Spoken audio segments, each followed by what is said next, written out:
Welcome back. The tourism industry among those badly battered by the COVID-19 pandemic, of course, and even more so by the regulations that were in place. Government, as we have been reporting all morning, scrapping all the remaining restrictions. So what does that mean? If you've just tuned in, no more mask wearing, no entry requirements and no limits on gatherings. So how is the hospitality industry feeling this morning? Federated Hospitality Association of Southern Africa's chairperson, Rosemary Anderson, joining us. Hello, Rosemary. Good to have you back on eNCA. On the view of FEDASA, I imagine it's obviously very good news, but there's a lot of damage you have to fix now. How are you feeling?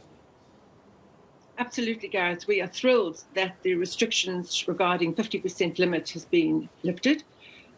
You're perfectly right. There's lots of damage that we need to actually now address. When there was a 50% restriction, that meant that conferences, meetings, exhibitions, sporting events, musical events, it meant only 50% of the capacity could be used. There are very few businesses, very few ventures that if you only have 50% capacity, that it'll be a financially viable thing. As a result, many people just scrapped doing anything in that line. It also, unfortunately, damaged a lot of international business coming our way, events, conferences.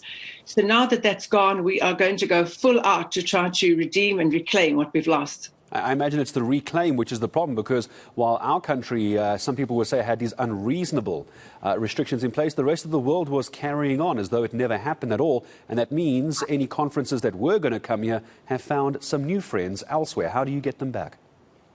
Absolutely. It's going to be a tough one, Gareth. It really is. The one thing that we really need is certainty and clarity, and at least we've got that now. You know, beforehand there was a rumor that, yes, it's going to be repealed, but then isn't it? Now at least we've got certainty, so we're just going to go for it.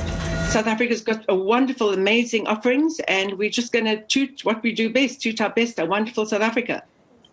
We lost a lot of people and their jobs, didn't we? How do we try and recover that? We lost a lot of expertise, a lot of people that were in your industry having lost their jobs because of companies closing down. We could have lost them to the industry completely. Tell me why somebody should come back to the tourism industry and work in it, because it was one of the worst hit.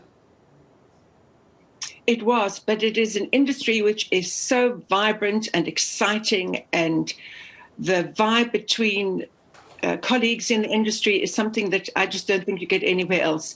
And if you're talking about, Gareth, what we really need is we need government to create a platform for us now that we can do what we do best, and that's create lots of jobs, which is the biggest thing our country has to worry about, and add to the economy. And there are a few things that our government can do to put us back on our feet. And one of them is to actually get a true e-visa system in, whereby international tourists can very easily visit us, just like what our competitors all over the world have got. That's what we urgently need. We need also even minor things like departments such as the liquor departments, where, for example, if you wanted to start your own brewery, your microbrewery, it takes up to 2 years to get a license.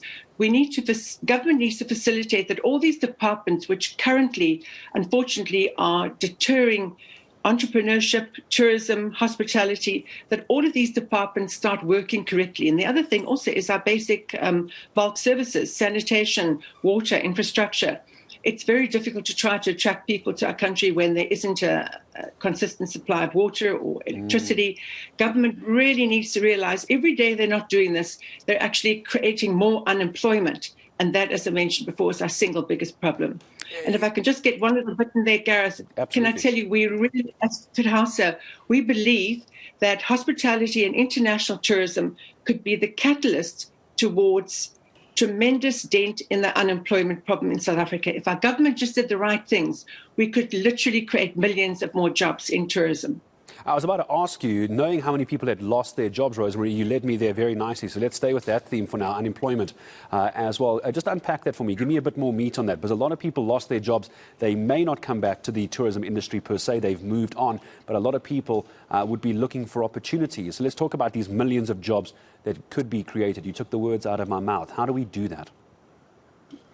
So, you know, government's always talking about trying to bring new business to South Africa. If you just looked at every single hospitality and tourism business in South Africa, and if they were given a platform whereby they were working in an environment which was conducive to the industry, they could easily go up 20, 30, 40, 50% they could increase their turnover. When you increase your turnover, that means you're busier, that means you need more staff. So literally, if government just provided us with the basics, we would be able to do so much better as an industry, and therefore would be able to employ more people. We already, if you're in business, if you're in tourism and hospitality, and you've managed to survive the past 2 odd years, you are strong. So can you imagine if you're given a platform whereby you can thrive, how many more people you can employ? Look after what we've got. That's what the government should be doing. Yeah, look after what we've got. We've got to get it back as well. Rosemary, always good to speak to you. The Federated chairperson, Rosemary Anderson, talking about the lifting of travel restrictions and COVID restrictions here in South Africa. How quickly can we get back to the days before COVID? We'll continue to get reaction on that scrapping of the regulations. Now,